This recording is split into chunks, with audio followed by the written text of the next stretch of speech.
नमस्कार दोस्तों, आओ जाने एक रहस्यमयी कहानी के बारे में जो आपको वीडियो के आखिर में सुनाऊंगी। तो वीडियो को ध्यान से सुनना और पूरा देखना।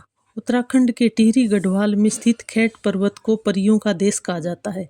यहाँ साल में हर दिन फल और फूल खिले रहते हैं, लेकिन यहाँ मौजूद फल और फूलों को दूसरी जगह ले जाने की कोशिश करता है तो वे तुरंत ही खराब हो जाते हैं। कहा जाता है कि यहाँ कुछ फल और फूल अपने आप ही पनपने लगते हैं। उत्तराखंड में परियों को ओचरी कहा जाता है।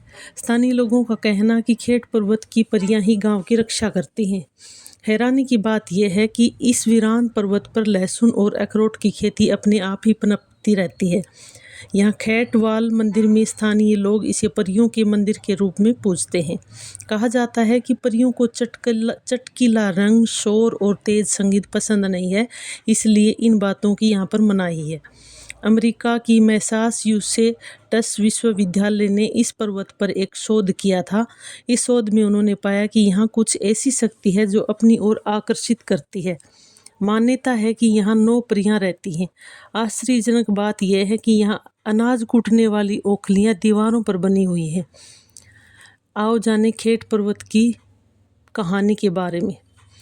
टिहरी गढ़वाल के चौदान गांव में राजा आशा रावत राज्य करते थे। उन्होंने 6 शादियां कर ली थी, लेकिन उनका कोई पुत्र नहीं था। राजा ने अपनी रानियों के कहने से 7वीं शादी करने के बारे में सोचा और पास ही के थात गांव की देवा नाम की कन्या से शादी कर ली। कुछ समय बाद रानी को 9 कन्याएं हुई। ये बेटियां आम बच्चों की तरह नहीं थीं। 12 वर्ष की उम्र तक सभी बेहद सुंदर दिखने लगी थी। कहा जाता है कि एक रात सभी बहनें गहरी नींद में सोई हुई थी। इस दौरान उनके सपने में सेम नागराज आए और उन्होंने सभी बहनों को अपनी रानी बना लिया। लेकिन जब सुबह उठते ही सभी बहनें जल स्रोत गई तो उन्होंने देखा कि उनके गांव में अंधेरा पसरा पड़ा है, जबकि ऊंचे पर्वतों पर धूप खिली हुई है। सूरज की इसी तलाश में जब सभी बहनें खेट पर्वत पहुंची तो सूरज की तो परियां बन गई। स्थानीय लोगों की मान्यता है कि ये आज भी खेट पर्वत पर परियां बनकर घूमती हुई दिखाई देती हैं।